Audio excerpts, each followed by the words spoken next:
Hello focus. सो अपन ने पिछली video में 1 से लेके 15 तक सारी केस स्टडीज कर ली थी। अब आ जाते हैं अपन केस स्टडी नंबर 16। ऑलराइट, देखो क्वेश्चन नंबर क्या दे रखा है। 16 क्या बता रहा है अपने को। वेलनेस प्राइवेट लिमिटेड एक इंडियन कंपनी है जो इनकॉर्पोरेट हुई थी 1 अप्रैल को, है ना। Offers multi disciplinary marketing services in print and digital media to Indian business. इधर तक इन लोगों ने कचरा बातें कर रखी है, अपनी काम की चीज चालू हो रही है इधर से। ड्यूरिंग द प्रीवियस ईयर 24-25 हमारा टर्नओवर कितना था, 1.1 करोड़ का था। अच्छा, तो in its books of accounts turnover टर्नओवर था 1.1 crore. Provided by the government का digital India incentive, the company provided electronic payment facility customers. अच्छा, इन लोगों ने कहा कि भाई most of the customer billed amount was collected through digital means. हमने कस्टमर को सेल करी थी और कस्टमर से पैसा हमने इलेक्ट्रॉनिकली ही क्या करा था, रिसीव करा था। लेकिन इन लोगों ने कहा कि भाई एक कस्टमर एक्स है, ठीक है ना। एक कस्टमर एक्स है जिसने क्या करा है, 5,50,000 का ड्यू अमाउंट कैश में क्या करा है, पे कर दिया है। लोगों ने कहा कि भाई customer X paid the amount in cash to the company in 4 instalments on different dates. 1,50,000, 75,000, 1,75,000 and 1,50,000। 5,50,000 जो है अमाउंट कस्टमर एक्स ने क्या करा, 4 इंस्टॉलमेंट्स में कैश में पे कर दिया। आपने जो है मेरे साथ एक सेक्शन पढ़ा था 269 ST। आपको जो है मैं ले चलता हूँ 269 ST में, ठीक है ना। वहाँ पर जो है अपन एक वॉल्यूशन देखेंगे जो कंपनी ने इधर करा है। देखो ये रहा 269 ST। मुझे ये बताता है कि भाई कोई भी पर्सन किसी दूसरे पर्सन से 2 लाख या उससे ज्यादा कैश रिसीव नहीं कर सकता in respect of single transaction. यहाँ पर अगर आप देखोगे कंपनी ने क्या करा है, एक सिंगल ट्रांजेक्शन में जो है सील करी थी कस्टमर को, लेकिन अपन ने 2 लाख या उससे ज्यादा पैसा क्या कर लिया, रिसीव कर लिया with respect to this transaction. यहाँ पर अपन क्या करेंगे, जो कंपनी है उसको 269 ST में क्या करनी पड़ेगी, पेनल्टी पे करनी पड़ेगी। और पेनल्टी कितनी लगेगी, जितना अमाउंट उसने क्या करा है, कैश में रिसीव करा है। बेसिकली इस पे पेनल्टी कितनी लगेगी, 5,50,000 की। कंपनी ने क्या करा है, 269 ST का वॉल्यूशन करा है। तो अपना देखो एमसीक्यू अपन से एक पूछ रहा है। एक अपना एमसीक्यू ये था कि भाई कंपनी को जो है कितनी पेनल्टी देनी पड़ेगी। कंपनी को जो है कितनी पेनल्टी देनी पड़ेगी, तो हम कहेंगे बिल्कुल 269 ST के अंदर 5,50,000 की पेनल्टी जो है क्या करनी पड़ेगी, कंपनी को देनी पड़ेगी। इजी, आगे बढ़े, आ जाओ। फिर इन लोगों ने आगे क्या कहा है, देखो फिर इन लोगों ने आगे ये कहा है कि details of payments made by the company during the previous 24-25 R S under. Company ने जो है करंट ईयर में इतनी पेमेंट्स करी है। अच्छा देखो क्या दे रखा है, प्रोफेशनल फी पे करी है हमने क्या, स्पेशलिस्ट को इलेक्ट्रॉनिकली पे करी है, कितना की, 35 लाख की। इन लोगों ने कहा कि भाई अपन ने स्टाफ को सैलरी पे करी है।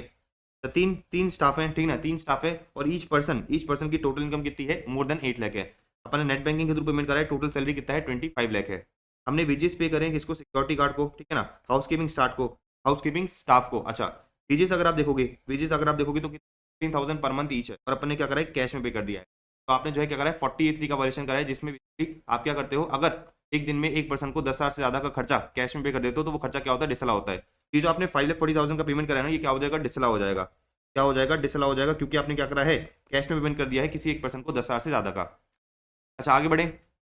फिर इन लोगों ने कहा कि भाई आपने कंप्यूटर परचेज करे हैं 15 मई को, और अपने पुट टू इसका करे हैं 15 अक्टूबर को। अच्छा, कंप्यूटर अपने परचेज करे थे, अकाउंट पे ही चेक से, और कितना परचेज करा है, कंप्यूटर का अमाउंट है 3,50,000। कंप्यूटर का अमाउंट कितना है, 3,50,000 का है। आगे बढ़ सकते हैं अपन। अच्छा आगे देखो, आगे इन लोगों ने कहा कि भाई आपने अदर एडमिनिस्ट्रेशन खर्चा पे करा है कैश में, कितना है, 70,000 का, और हर खर्चा जो है लेस देन 8,000 है। फिर आपने एडवांस दे रखा है सप्लायर को, कितना, कैश में 90,000 का। फिर इन लोगों ने कहा कि भाई आपने क्या करा है, इंटरेस्ट पे करा है for the previous 24-25 on loan availed on 15 April 2024 from SBI for the purchase of computers. तो आपने एसेट को परचेज करने के लिए एसबीआई से लोन ले रखा था, उसको अपन क्या कर रहे हैं, एसबीआई को इंटरेस्ट पे कर रहे हैं। और इंटरेस्ट कितना है, 34,500 का है, और अकाउंट पे ही चेक के थ्रू क्या करा है, मैंने पे करा है। आगे बढ़ते हैं। आगे इन लोगों ने कहा कि भाई company could recruit a qualified finance and account professional only on 21 मार्च 2025। तो अपना प्रीवियस ईयर क्या चला, 24-25। तो लोगों ने कहा कि भाई हम जो है एक अच्छे अकाउंटेंट को कब लेके आए, हम जो है एक अच्छे अकाउंटेंट को लेके आए 21 मार्च 2025 को। इन लोगों ने कहा कि भाई post is appointment necessary income tax statutory compliances were undertaken and default with respect to non deduction of tax on expenses from April से 25 was corrected in the month of April 25। तो उन लोगों ने कहा कि भाई करंट ईयर में आपने जो जो खर्चे करे थे उस पर आपने टीडीएस नहीं काटा था, पे जो है आपने टीडीएस नहीं काटा था।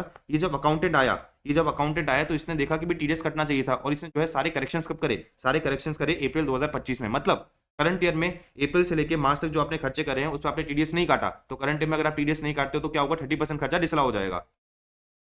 इन लोगों ने कहा कि भाई company withheld tax on expenses liable for withholding taxes and paid such tax to the credit of government in the same month. अच्छा आगे देखते हैं। Being the first year of operation all the transactions जो हमने किसी के साथ करें हैं, रेसिडेंट पर्सन के साथ करें हैं, कंपनी है chosen to follow mercantile system of accounting for tax purpose. अब देखो इन लोगों ने कहा कि भाई क्या कंपनी को जो है टैक्स अवॉइड कराने की जरूरत है, क्या कंपनी को जो है टैक्स अवॉइड कराने की जरूरत है क्या। तो हम कहेंगे कि भाई करंट ईयर में कंपनी का टर्नओवर कितना है। यहाँ पर अगर आप देखोगे तो करंट ईयर में कंपनी का टर्नओवर कितना है, 1.1 करोड़ है। बेसिकली टैक्स अवॉइड की लिमिट क्या होती है, 1 करोड़ होती है, लेकिन 1 करोड़ की लिमिट 10 करोड़ जाती है अगर आपने जो करंट ईयर में कैश में पेमेंट करे हैं वो up to 5% of total payments. तो अगर अपन देखते हैं कि भाई करंट ईयर में मैंने टोटल पेमेंट्स कितने करे हैं, तो करंट ईयर में अगर आप जो है टोटल पेमेंट्स की बात करोगे तो एक तो पेमेंट आपने करा है प्रोफेशनल फी का, एक आपने सैलरी पे करी है, एक आपने वेजेस पे करे हैं, राइट, एक आपने क्या करा है वेजेस पे करा है, फिर आपने जो है टोटल पेमेंट्स और क्या करा है, एक तो आपने कंप्यूटर परचेज का पेमेंट करा है, कंप्यूटर परचेज का पेमेंट हुआ है। अच्छा, एक अदर एडमिनिस्ट्रेशन एक्सपेंसेस है, ठीक है ना, एक अदर एडमिनिस्ट्रेशन एक्सपेंसेस और एक इंटरेस्ट है, ठीक है ना। अच्छा, इन सब का मैं टोटल लगाता हूँ, इन सब का टोटल लगाओ कितना आ रहा है, सबका अगर मैं टोटल लगाता हूँ तो कितना आ रहा है देखते हैं। ये 35 लाख, 35 लाख हो गया, फिर हो गया अपना 25 लाख, फिर हो गया अपना 5,40,000, फिर हो गया अपना 3,50,000। आगे बढ़ते हैं, फिर है अपना 34,500, फिर है 34,500, फिर है अपना 70,000, है ना, और फिर अपना है 90,000। तो टोटल पेमेंट्स कितना करा है करंट ईयर में, करंट ईयर में आपने टोटल पेमेंट्स कराए 70,84,500 का। अच्छा, अब ये एडवांस भी जो है ना, ये एडवांस भी तो आपका पेमेंट ही है, ये एडवांस भी तो क्या है आपका पेमेंट ही है। तो आपके टोटल पेमेंट्स कितने हो गए, आपके टोटल पेमेंट्स हो गए 70,84,500 के। अब मैं देखूंगा मेरे कैश में पेमेंट्स कितने हैं, तो आपका कैश में पेमेंट्स है एक तो ये 5,40,000 का, तो ये कैश में पेमेंट हो गया 5,40,000 का, फिर अपना है 70,000 का, फिर अपना हो गया 70,000 का, और अपना हो गया 90,000 का। तो बेसिकली आपके जो है टोटल पेमेंट्स कितने हैं, टोटल पेमेंट्स है 7 लाख, ठीक है ना। तो यहाँ पर अगर आप देखोगे, यहाँ पर अगर आप देखोगे तो क्या आपके जो कैश में पेमेंट्स है वो up to 5% of total payments है क्या, नहीं है ऐसा। अच्छा, मैं अगर 70,84,500 का, 70,84,000 का अगर 5% निकालोगे तो कितना निकल के आएगा, 3,54,000 समथिंग का। इसका मतलब क्या है कि भाई 1 करोड़ के लिए 10 करोड़ तो होगी नहीं, इसका मतलब क्या है कि भाई अपने को करंट ईयर में टैक्स ऑडिट करानी ही पड़ेगी। तो लोगों ने कहा कि भाई अपन पे जो है टैक्स ऑडिट अप्लाई होगी, क्यों अप्लाई होगी, क्योंकि अपना टर्नओवर 1 करोड़ से ज्यादा है, एंड नंबर 2 आपके जो कैश पेमेंट है वो एग्जिट करते हैं 5% ऑफ एग्रीगेट पेमेंट से। तो अपना आंसर क्या होगा, अपना आंसर होगा 2 एंड 5। तो बेसिकली 2 एंड 5 कहाँ पे दे रखा है, ऑप्शन नंबर बी में दे रखा है। तो ये हो गया अपना एमसीक्यू नंबर 2, ये हो गया अपना MCQ number 1, sorry MCQ number 1 done है। आगे बढ़ सकते हैं अपन।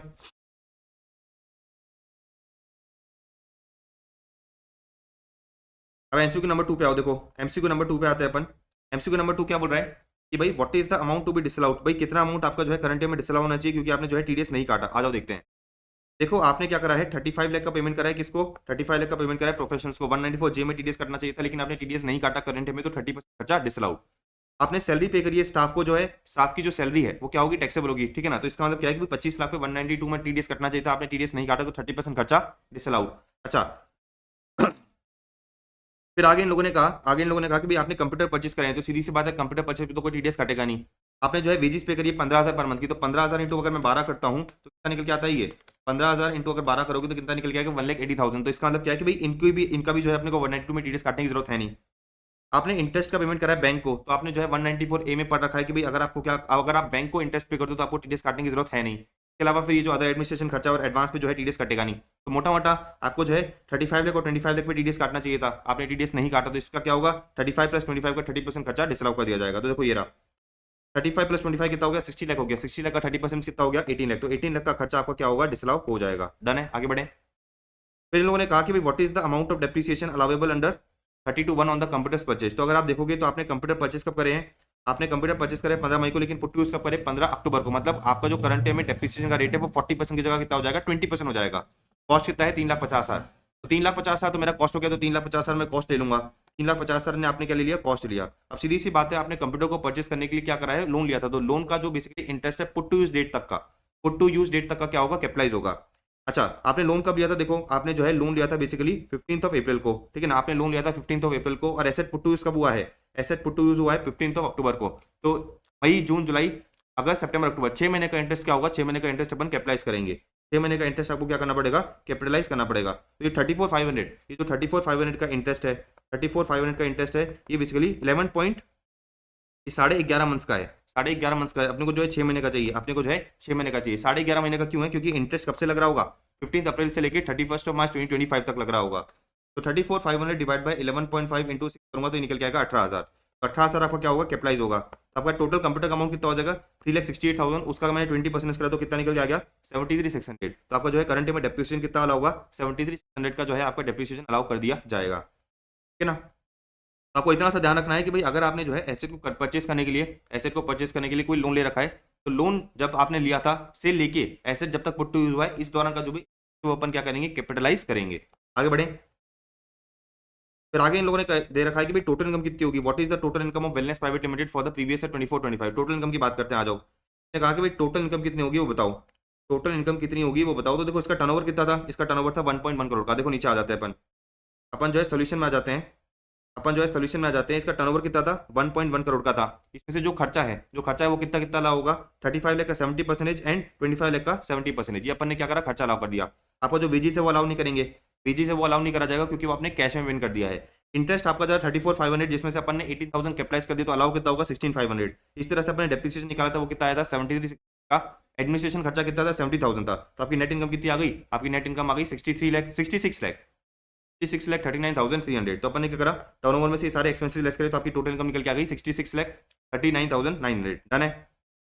ये जो है आपकी इनकम हो गई फोर्थ का, ये जो है आपका आंसर हो गया फोर्थ का। ये तो अपना जो है ये एमसीक्यू डन है, ये जो है एमसीक्यू हो गया, डन हो गया, इजी है, कोई दिक्कत, आगे बढ़ सकते हैं अपन। अब देखो आ जाओ केस सिनेरियो 17 पे। केस सिनेरियो 17 करते हैं, कैपिटल गेन्स का क्वेश्चन है, देखो पढ़ते जाना। लोगों ने कहा कि भाई Mallika Sherawat, Mallika purchase the land in Pune at a cost of 50 lakh in December 2008। दिसंबर 2008 में हमने क्या करा था, एक लैंड परचेज करा था पुणे में, जिसकी कॉस्ट कितनी है 50 लाख है। And she held the same as the capital asset till 30 September 2022। अच्छा, she started her real estate business on 1 October 2022 and converted the said land into SIT of her business on the said date. तो अगर आप क्या करते हो, अपने capital asset को SIT में कन्वर्ट करते हो तो उसको ट्रांसफर मान जाता है, अकॉर्डिंगली कैप गेन्स लगेंगे। अच्छा, आपने क्या करा है, लैंड को, आपने जो है लैंड को क्या करा है, लैंड को जो है एसआईटी में कन्वर्ट करा है, तो बेसिकली क्या हुआ, कैप गेन्स लगेंगे। अच्छा, जिस दिन आपने कन्वर्जन करा उस दिन लैंड की फेयर मार्केट वैल्यू कितनी है 300 लाख है, तो बेसिकली आपकी सेल कंसेशन कितनी हो जाएगी 300 लाख हो जाएगी। अच्छा, आपकी कॉस्ट कितनी थी, आपकी कॉस्ट थी 50 लाख। आपने खरीदा कब था, आपने खरीदा था 2008 में, दिसंबर 2008 में। और आपने बेसिकली ट्रांसफर कब करा है, आपने ट्रांसफर करा है 1 अक्टूबर को, 1 अक्टूबर 2022 को। तो ये जो मेरा कॉस्ट है, इसको मैं क्या करूंगा, इंडेक्सेशन, इस पे जो है इंडेक्सेशन लूंगा। तो 5 lakh into 331 divide by 5 lakh into 331 divide by क्या करूंगा, 137 करूंगा। अच्छा, मैंने सेल कब करा है 1 अक्टूबर 2022 को, तो प्रीवियस ईयर क्या हुआ, ये आपका प्रीवियस हुआ 22-23। तो 22-23 का बेसिकली आपका सीआईए कितना है, आपका सीआईए 331। अच्छा, आपने परचेज कब करा था 2008-9 में, तो मैं क्या करूंगा 50 लाख था कॉस्ट, आपका कॉस्ट था 50 लाख, तो 50 लाख इंटू 331 डिवाइड बाय 137। तो ये रहा देखो 50 लाख इंटू 331, इसको जो है क्या करो 331 करो, 50 लाख इंटू 331 डिवाइड बाय 137। तो आपकी कॉस्ट कितनी निकल के आएगी, आपकी जो है बेसिकली कॉस्ट ही निकल के आ जाएगी, कॉस्ट निकल के आ जाएगी 120.08, 120.80 करके देख लेते हैं। 3 इंटू 331 डिवाइड बाय 137, तो आपकी कॉस्ट कितनी निकल के आ गई 120.80। तो बेसिकली आपने क्या करा, सेल कंसिडरेशन में से कॉस्ट इक्वेशन को लेस कर दिया, तो आपका कैबियंस कितना निकल के आ गया, आपका कैबियंस निकल के आ गया 179.2। लेकिन ये कैबियंस टैक्सेबल कब होगा, जब आपका एसआईटी बिकेगा। अच्छा, आगे देखो, आगे इन लोगों ने कहा, अच्छा पहला एमसीक्यू क्या पूछ रहा है, पहला एमसीक्यू मुझसे पूछ रहा है कि भाई what is the amount of कैबियंस chargeable to tax for the previous year 24-25। अच्छा, अपन आगे बढ़ते हैं पहले तो ये अपना कैबियंस कब निकला, ये अपना जो है कैबियंस निकला 22-23 में, प्रीवियस ईयर 22-23 में। टैक्सेबल कब होगा, जब आपका एसआईटी बिकेगा, टैक्सेबल कब होगा, जब आपका एसआईटी जो है बिकेगा। आगे बढ़ते हैं, देखो she constructed 20 apartments of equal size, quality and dimension and the construction was completed in December 2024। अच्छा, कॉस्ट ऑफ कंस्ट्रक्शन कितना दे रखा है, कॉस्ट ऑफ कंस्ट्रक्शन आपको बता रखा है 15 लाख। तो आपने क्या करा, 20 अपार्टमेंट कंस्ट्रक्ट करे, एक अपार्टमेंट का कॉस्ट है 15 लाख। अच्छा, हमने क्या करा है 14 अपार्टमेंट्स जो है 40 लाख पर अपार्टमेंट में बेच दिए ड्यूरिंग द पीरियड जनवरी 25 से लेके फेब 25, मतलब प्रीवियस 24-25 में आपने जो है जो 20 अपार्टमेंट क्रिएट करे थे उसमें से 14 अपार्टमेंट बेच दिए। अच्छा, एक अपार्टमेंट को बेचा है आपने 40 लाख पे, तो देखो ये रहा 40 इंटू 40 लाख करा, तो बेसिकली आपका जो है सेल कंसिडरेशन कितना हो गया 560 लाख हो गया। अच्छा, इन लोगों ने कहा कि भाई remaining 6 apartments were held in stock as on 31 March 2025। अच्छा, मेरी बात समझो, मेरा जो लैंड था उस टोटल पे कैबियंस कितना निकल के आया, टोटल कैबियंस निकल के आया था 179.2 का। अच्छा, 179.2 का आपका जो है क्या निकल के आया था, कैबियंस निकल के आया था। लेकिन मैंने आपको ये बताया कि भाई ये जो कैबियंस है टैक्सेबल कब होगा, कैबियंस से टैक्सेबल होगा जिस साल आपका जो है एसआईटी बिका है। तो प्रीवियस 24-25 में जो है अगर आप देखोगे तो आपका जो एसआईटी है वो बिक गया है। इसका मतलब क्या है भाई, प्रोपोर्शनल कैबियंस क्या होगा, प्रोपोर्शनल कैबियंस जो है प्रीवियस 24-25 में टैक्सेबल होगा। तो कितना कैबियंस टैक्सेबल होगा 179.2 इंटू 14 डिवाइड बाय 20 का आपका जो है कैबियंस टैक्सेबल होगा। इसको सॉल्व करो, कितना आ रहा है 179.2 इंटू 14 डिवाइड बाय 20, ये आपको कैबियंस निकल के आएगा 125.44। इतना कैबियंस आपका जो है प्रीवियस 24-25 में क्या होना चाहिए, टैक्सेबल होना चाहिए। अच्छा, अब देखो आपने क्या करा है, एसआईटी को बेचा है, कितने पे बेचा, 560 पे बेचा। अच्छा, cost of construction of SIT कितना है 15 लाख पर अपार्टमेंट है, तो 14 इंटू मैंने क्या करा 14 इंटू 15 करा, कितना आ गया 210 आ गया।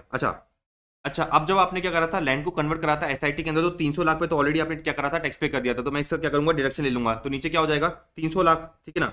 300 लाख इंटू 14 डिवाइड बाय 20 करो, कितना आ रहा है 300 इंटू 14 डिवाइड बाय 20 करोगे तो आपको ये निकल के आएगा 210। इसका मतलब क्या है कि भाई आपकी बिजनेस इनकम कितनी टैक्सेबल होगी, 560 माइनस 210 कितना आ जाएगा, ये आ जाएगा 140। अच्छा ये अपन ने क्यों करा, ये अपन ने क्यों करा, ये बेसिकली मैंने आपको जो है रिवीजन लेक्चर्स और अपना जो रेगुलर लेक्चर्स है उसमें बहुत डेप्थ में लॉजिक के साथ समझाया था। अच्छा अब सुनो मेरी बात, मेरा जो कैप गेन्स है, वो कितना आ रहा है, 125.44 आ रहा है। अच्छा यहाँ पर अगर आप देखोगे तो आपने जो है कैपिटल एसेट को ट्रांसफर कब करा था, कैपिटल एसेट को ट्रांसफर करा था प्रीवियस ईयर 22-23 में। अच्छा आपका जो एसआईटी है बिका कब है, अगर अपन देखेंगे तो जो आपका एसआईटी है, तो आपका एसआईटी है वो कब बिका है, जनवरी 2025 से लेके फरवरी 2025 तक, ठीक है ना। तो जनवरी 2025 से लेके फरवरी 2025 तक आपका क्या करा है, एसआईटी बिका है। अच्छा इन लोगों ने एक चीज कह रखी है नीचे, इन लोगों ने जो है एक नीचे कह रखी है एक चीज कि भाई आपने क्या करा है, मोटा मोटा 54 ईसी के बॉन्ड्स में इन्वेस्ट करा है। तो अपन को पता है कि भाई अगर आप क्या करते हो, लैंड और बिल्डिंग और बोथ को बेचते हो, और अगर आपको लॉन्ग टर्म कैपिटल गेन होता है तो उस केस में अगर आपने क्या करा है 54 ईसी के बॉन्ड्स को इन्वेस्ट कर दिया विद इन 6 मंथ्स, तो आपको बेसिकली क्या मिल जाएगा, एग्जाम्पशन दे दिया जाएगा। अच्छा 6 महीने कहाँ से काउंट करेंगे, डेट ऑफ ट्रांसफर से काउंट करेंगे या फिर डेट ऑफ एसआईटी से काउंट करेंगे, date of sale of SIT से। तो ये मैंने आपको समझाया भी था कि भाई जहां पर कैपिटल एसेट एसआईटी में कन्वर्ट होता है 6 मंथ्स कहाँ से काउंट करे जाएंगे, जिस दिन आपने क्या करा है एसआईटी को बेचा है। तो फरवरी 2025 से मैं क्या करूंगा, 6 महीने देखूंगा। तो फरवरी 2025 से 6 महीने बोले तो मार्च अप्रैल मई जून जुलाई अगस्त, तो मैं ये देखूंगा कि भाई अगस्त 2025 तक आपने 54 ईसी के बॉन्ड्स में कितना पैसा इन्वेस्ट करा है। तो 31 मार्च को आपने 20 लाख इन्वेस्ट करा है और 30 जून को आपने जो है 20 लाख इन्वेस्ट करा है, तो टोटल कितना हो गया, 40 लाख हो गया। अच्छा बाकी जो 10 लाख है आपने सितंबर में इन्वेस्ट करा है, तो ये अपने काम का नहीं है। तो आपका जो कैप गेन्स है, टैक्सेबल कितना हो रहा है, आपका जो कैप गेन्स है वो टैक्सेबल कितना हो रहा है, 125.44। इसमें से मैं क्या करूंगा, 40 लाख का एग्जाम्पशन ले लूंगा, 54 ईसी का, तो बचा कितना 125.44 लेस 40 लाख, तो आपका टैक्सेबल कितना होगा, आपका टैक्सेबल होगा 85.44। टैक्सेबल कितना होगा आपका 85.44। अब आ जाओ देखो नीचे, ये रहा देखो कितना कैप गेन्स आपका जो है प्रीवियस 24-25 में टैक्सेबल होगा 85.44 का, डन है, ये एमसीक्यू नंबर 1 हो गया। आपकी पीजीपी इनकम कितनी होगी, तो आपकी पीजीपी इनकम होगी बेसिकली 140 लाख, आपकी पीजीपी इनकम होगी 140 लाख, जो अपन ने इधर निकाली थी, देखो ये आपकी पीजीपी इनकम कितनी है, 140 लाख है। फिर आगे देखते हैं, ये लोगों ने कहा कि भाई what is the amount of income chargeable to tax under the head PGP and cap gains in the hands of Mallika for the previous 25-26। अब अपन आगे बढ़ते हैं, अब जो है अपन क्या करते हैं, आगे बढ़ते हैं। अपने 20 अपार्टमेंट्स में से 14 अपार्टमेंट तो मैंने 24-25 में बेच दिए, बाकी 6 अपार्टमेंट जो बचे हैं, देखो इन लोगों ने कहा कि जो बाकी 6 अपार्टमेंट्स हैं अगले साल बिके हैं एट 40 लाख पर अपार्टमेंट। इतनी बात समझ में, आगे देखो लोगों ने कहा कि जो बाकी अपार्टमेंट्स है all the six apartments were sold in April 2025 में बिक गए एट 40 लाख पर अपार्टमेंट, मतलब 25-26 प्रीवियस 25-26 में आपने 40 लाख पर अपार्टमेंट में बाकी 6 अपार्टमेंट्स बेच दिए। तो देखो ये रहा, कहाँ गया, ऑल राइट। तो अपने को ये पता चला, कि भाई बाकी जो 6 अपार्टमेंट्स है वो अपने कितने बेचे हैं, वो जो है अपन ने बेचे हैं 40 लाख पर अपार्टमेंट पे, और अपार्टमेंट्स कितने थे, अपार्टमेंट से 6, तो 40 इंटू 6 करो, 40 इंटू 6 करूंगा तो कितना आ जाएगा, 240 लाख आ जाएगा अपना बिजनेस का एसआईटी का जो है बेसिकली सेल अमाउंट। अच्छा कैपिटल कितना टैक्सेबल होगा, तो सीधी सी बात ये है कि भाई 179.2 में से 179.2 में से, ठीक है ना, क्या हुआ था 125.44 तो जो है पहले टैक्सेबल हो गया था, तो बचा कितना, बचा जो है टैक्सेबल हो जाएगा 179.2, ठीक है ना, 179.2 माइनस करोगे 125.44 तो कितना निकल के आ जाएगा 53.76। देखो ये रहा 53.76 जो है क्या होगा, करंट ईयर में टैक्सेबल होगा, करंट ईयर में टैक्सेबल कर दिया जाएगा 53.76। अच्छा आपने सेल कब करी है, तो अगर आप देखोगे तो आपने सेल करी है अप्रैल 2025 में, तो अप्रैल 2025 से मैं देखूंगा कि भाई विद इन 6 मंथ में आपने कोई इन्वेस्टमेंट कराया क्या 54 ईसी के बॉन्ड्स में, तो बेसिकली मई जून जुलाई अगस्त सितंबर अक्टूबर 2025 तक देखना है, अक्टूबर 2025 तक आपको देखना है। तो यहाँ पर अगर आप देखोगे तो आपने जो है फर्दर 10 लाख का क्या करा है, फर्दर 10 लाख का जो है इन्वेस्टमेंट करा है, कहाँ पर, फर्दर 10 लाख का इन्वेस्टमेंट करा है सितंबर में, तो बेसिकली क्या हो जाएगा 54 ईसी के लिए कंसिडर कर लिया जाएगा, 54 ईसी के लिए क्या होगा, कंसिडर कर लिया जाएगा। बाकी 10 लाख आपने जो है दिसंबर में करा है, तो फिर ये काम का नहीं है, देखो क्या मिल जाएगा 10 लाख का एग्जाम्पशन मिल जाएगा। तो देखो ये रहा 53.76 में से मैंने 10 लाख का एग्जाम्पशन लिया, तो बचा कितना 43.76, तो आपका जो कैबिनेट है वो कितना टैक्सेबल हुआ 43.76 टैक्सेबल होगा। यहाँ पर अगर आप ऑप्शन देखोगे तो 43.76 एक ही बार आ रहा है, तो इसका मतलब क्या है कि अपना आंसर क्या होगा, अपना आंसर होगा 3 का भी। तो आपको जो बिजनेस इनकम निकालने की जरूरत नहीं है, क्योंकि वो ऑलरेडी 60 लाख निकल के आ ही जाएगा, क्योंकि अपना जो 4 ऑप्शन है उसमें से 43.76 एक ही ऑप्शन में दे रखा है। ये हो गया मेरा एमसीक्यू नंबर 3। आगे बढ़े, अच्छा आगे बढ़ते हैं। देखो इन लोगों ने कहा कि भाई उसके पास एक पेंट हाउस था, इसके पास she also holds a penthouse in Nagpur, construction of which is completed in March 2024 as SIT. तो बेसिकली एक पेंट हाउस था, ठीक है ना, पेंट हाउस था जो इसका एसआईटी था, इसका कंस्ट्रक्शन कब कंप्लीट हो गया, मार्च 2024 में। अच्छा she let out the pent house to mister Harish, a salaried individual for 60,000 per month from April से March 2025 to whom she has furnished pent. इसने क्या करा, पेंट हाउस मिस्टर हरीश को क्या करा, रेंट पे दे दिया, मिस्टर हरीश को क्या करा, रेंट पे दे दिया। अच्छा जो मिस्टर हरीश है वो क्या है, सैलरीड इंडिविजुअल है, और रेंट कितना है मेरा 60,000 पर मंथ का है। आगे देखो इन लोगों ने कहा कि भाई जो मिस्टर हरीश है उसने म्युनिसिपल टैक्सेस पे करे हैं पेंट हाउस के लिए, penthouse was thereafter sold in April 2026। अब देखो इन लोगों ने क्या कहा, कि जो पेंट हाउस से इनकम हो रही है, जो पेंट हाउस से इनकम हो रही है वो कौन से हेड के अंदर टैक्सेबल करी जाएगी। तो सीधी सी बात है, मेरा रेंट कितना है, आपका रेंट है 60,000 पर मंथ का, तो पूरे साल का रेंट कितना हो गया 60,000 इंटू 12 करा तो आपको पूरे साल का रेंट आ गया 7,20,000। इनकम फ्रॉम हाउस प्रॉपर्टी में आपको 30% का फ्लैट डिडक्शन दे दिया जाएगा। मैंने लेस करा 30%, तो आपका जो है टैक्सेबल इनकम कितना आ गया 5,04,000। 5,04,000 आपका क्या आ गया टैक्सेबल इनकम आ गया। अच्छा, ऑल्दो ये आपका पेंट हाउस एसआईटी है, ऑल्दो ये पेंट हाउस क्या है आपका एसआईटी, फिर भी जो इनकम है वो आपकी इनकम फ्रॉम हाउस प्रॉपर्टी के हेड के अंदर ही क्या करी जाएगी टैक्सेबल करी जाएगी, ठीक है ना। तो बेसिकली 5,04,000 जो है आपका income from house property head के अंदर क्या होगा टैक्सेबल होगा, ठीक है ना, क्योंकि अपना जो बिजनेस है वो लेट आउट करने का नहीं है, अपना बिजनेस है वो लेट आउट करने का नहीं है, देयरफॉर ये जो अपनी रेंटल इनकम है क्या होगी हाउस प्रॉपर्टी हेड के अंदर ही टैक्सेबल करी जाएगी। अच्छा, आगे ये पूछ रहा है कि भाई क्या जो हरीश है जिसको अपने रेंट पे दिया है उसको टीडीएस काटने की जरूरत है क्या। तो बिल्कुल आपको पता है 194 आईबी में क्या होता है टीडीएस कटता है। 194 आईबी में क्या होता है टीडीएस कटता है, आपको ले चलता हूं मैं। 194 आईबी में क्या होता है टीडीएस कटता है।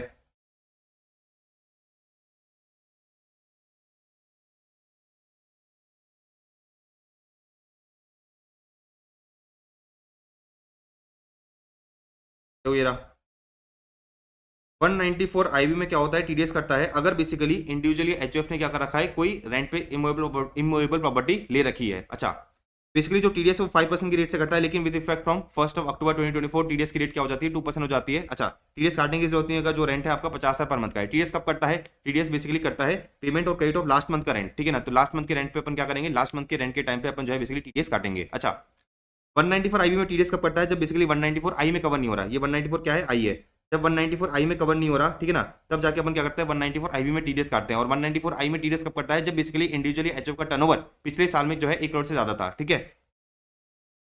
तो यहाँ पर अगर आप देखोगे, यहाँ पर अगर आप देखोगे तो बेसिकली जो इंडिविजुअली एचओएफ है, जो इंडिविजुअली एचओएफ है जिसने क्या कर रखा है रेंट पे ले रखा है, वो क्या है सैलरी इंडिविजुअल है, मतलब क्या है वो बिजनेस से प्रोफेशन नहीं कर रहा, देयरफॉर 194 आई में टीडीएस नहीं कटेगा, 194 आईबी में कटेगा।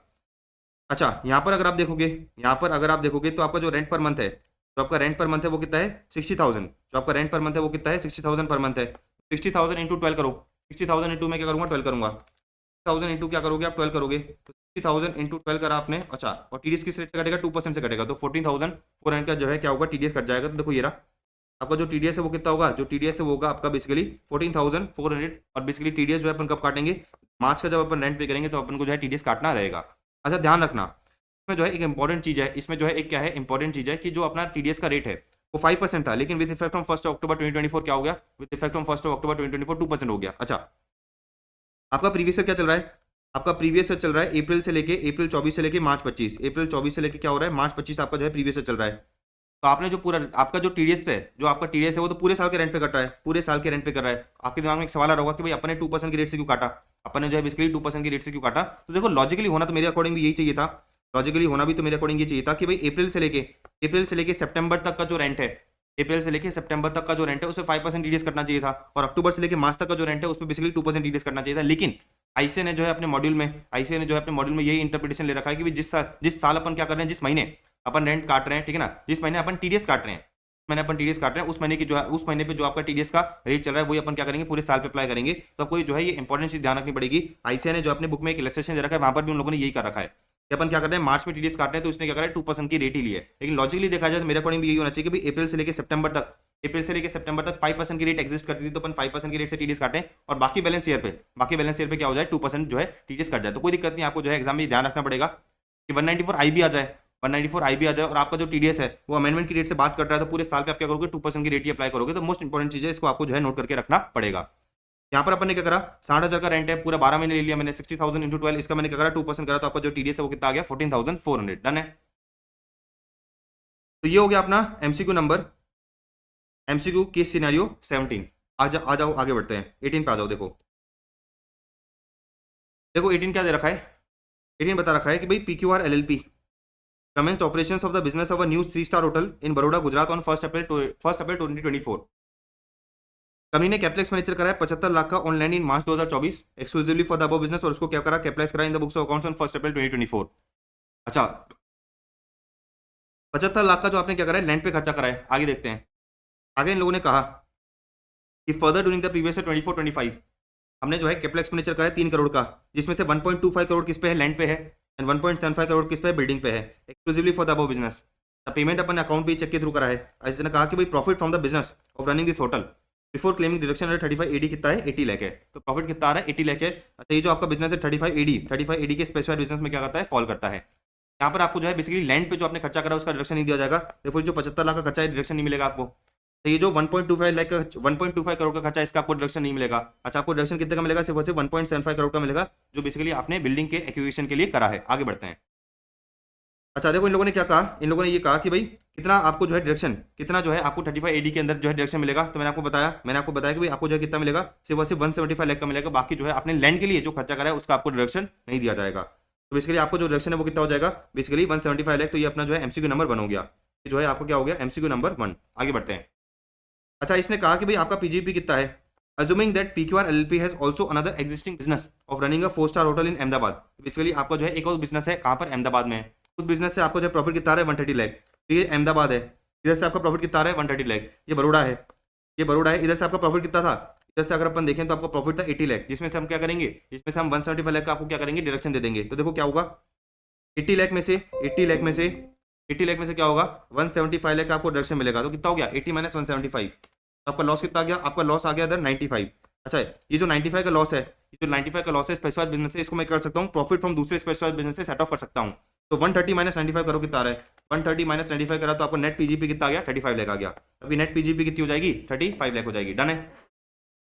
अच्छा, अब देखो क्या बोल रहा है ये कि भाई if out of the amount of 1.25 crore paid for the acquisition of land, ठीक है ना, जो आपने लैंड का पेमेंट करा है उसमें से 75 लाख अगर आपने कैश में पेमेंट करा था तो आपका जो है आंसर चेंज होता क्या, बिल्कुल आंसर चेंज नहीं होता।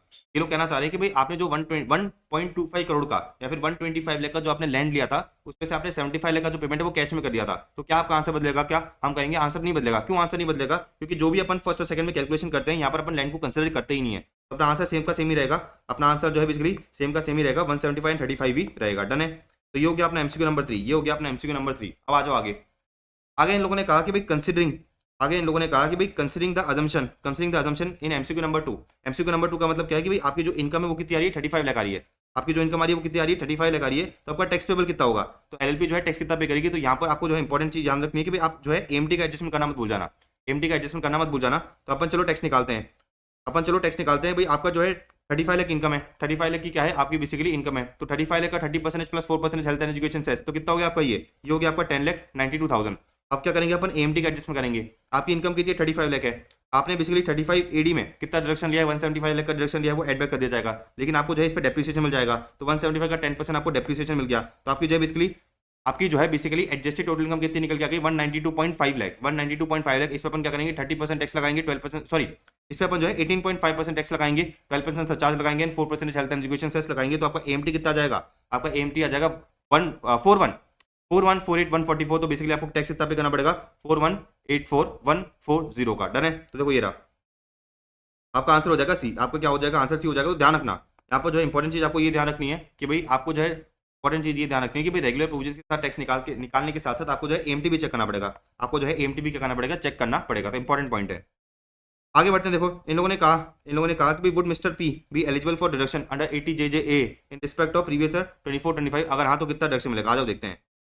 आप लोग को जो है 80JJA का डिडक्शन निकालना है। एक मिस्टर P है, एक पार्टनर है, मिस्टर P है पार्टनर है LLP का। उसने क्या करा है, बिजनेस कमेंस करा है मैन्युफैक्चरिंग ऑफ अपैरल का। कब करा है, 1 अक्टूबर 2024 को करा है। इसने क्या करा, 220 नए एम्प्लॉयज को हायर करा।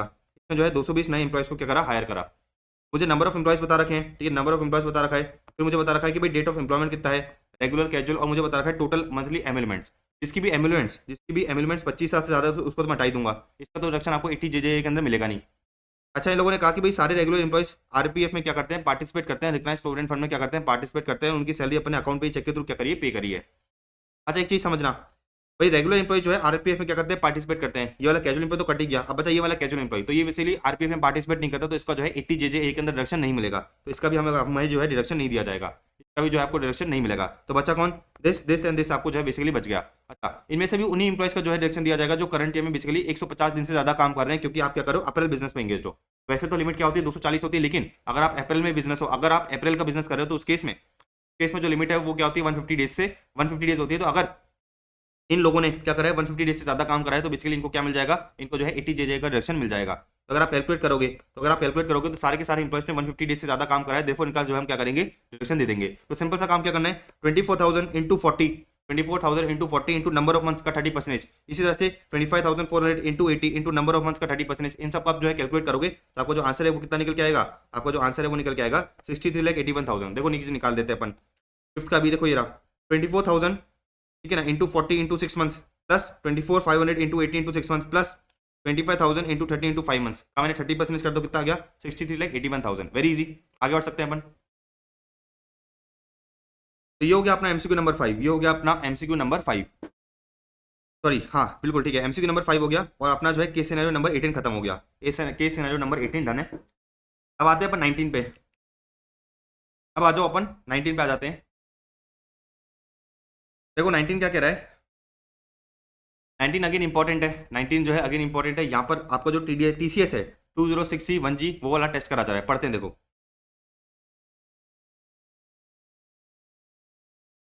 देखो क्या दे रखा है, mister Harshit a resident Indian is in the retail business of Mumbai and इसका टर्नओवर इन द प्रीवियस 23-24, मतलब पिछले साल का टर्नओवर कितना है 9.9 करोड़ है, मतलब 10 करोड़ से एग्जिट नहीं करा तो 194 क्यों में इसको टीडीएस काटने की जरूरत नहीं है। He regularly purchase goods from another resident mister Pranav wholesaler in Mumbai, the aggregate payment ठीक है made by Harshit to Pranav during the financial year 24-25 कितना है 80 लाख है, 80 लाख हमने क्या करा है करंट ईयर में पेमेंट करा है। अच्छा जो सेलर है उसका पिछले साल में टर्नओवर कितना है 10.10 करोड़ है, इसका मतलब क्या है कि भाई सेलर जो है 2060 में क्या करेगा टीसीएस कलेक्ट कर लेगा। अब देखो आ जाओ, इन लोगों ने कहा कि भाई क्या टीडीएस टीसीएस के प्रोविजन सप्लाई होंगे और अगर हाँ तो कितने अमाउंट पे जो है टीडीएस कटेगा, क्या रेट पे टीडीएस कटेगा। तो देखो सीधी सी बात ये है कि जो प्रणव है जो सेलर है उसको क्या करना पड़ेगा टीसीएस कलेक्ट करना पड़ेगा। 80 लाख का टोटल क्या था सेल था, माइनस मैंने 50 लाख करा तो 30 लाख आ गया। तो basically yes mister Pranav has to collect TCS ठीक है ना on at the rate of 0.1% of 30 lakh 0.1% of 30 lakh. बात समझ में आ गई। तो अपना आंसर क्या होगा सी होगा। मैंने आपको बता दिया कि भाई जो बायर है वो 194 क्यू में टीडीएस नहीं काटेगा क्योंकि जो पिछले साल का टर्नओवर है वो क्या है बेसिकली 10 करोड़ से ज्यादा नहीं है, लेकिन सेलर का टर्नओवर पिछले साल में 10 करोड़ से ज्यादा का है, इसलिए सेलर क्या करेगा 2060 में टीसीएस कलेक्ट कर लेगा।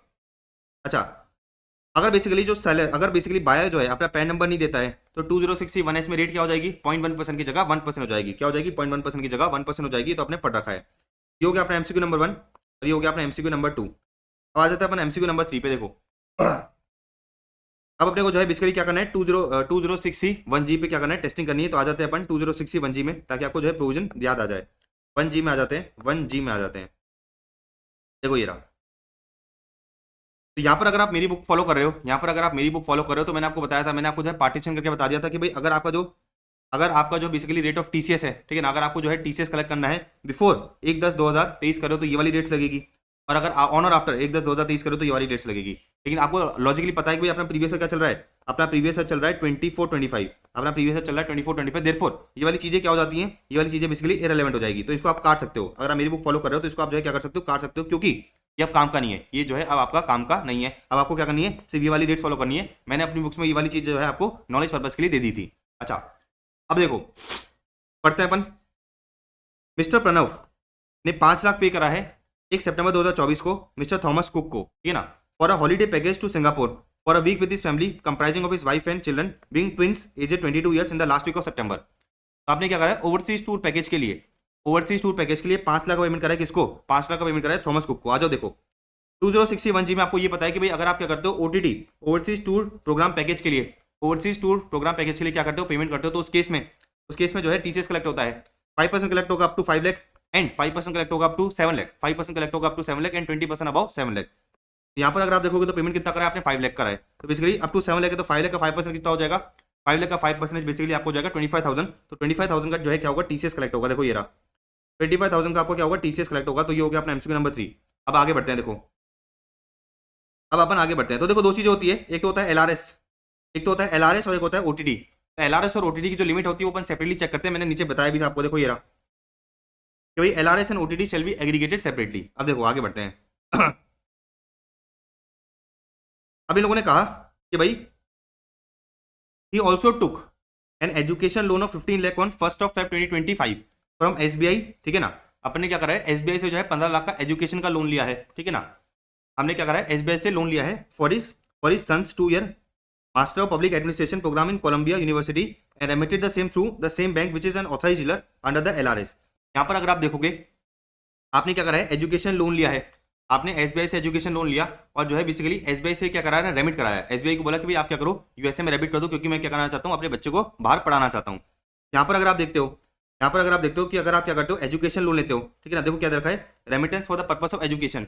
Remittance for the purpose of education है, और ये दे रखा है मुझे कि भाई अगर आप लोन लेके क्या करते हो, रेमिट करते हो। तो लोगों ने कहा कि भाई अगर आप क्या करते हो, लोन लेके रेमिट करते हो, अगर जो है बेसिकली आप लोन लेके रेमिट करते हो, तो उस केस में क्या होगा, 7 लाख तक कोई टीसीएस नहीं है, इन एक्सेस ऑफ 7 लाख क्या होगा, 0.5%। तो यहाँ पर आपने रेमिट कितना कराए, यहाँ पर आपने रेमिट कराया 15 लाख, तो 15 लाख में से 7 लाख तो चला गया, तो बचा कितना, आपका बचा बेसिकली 8 लैक्स।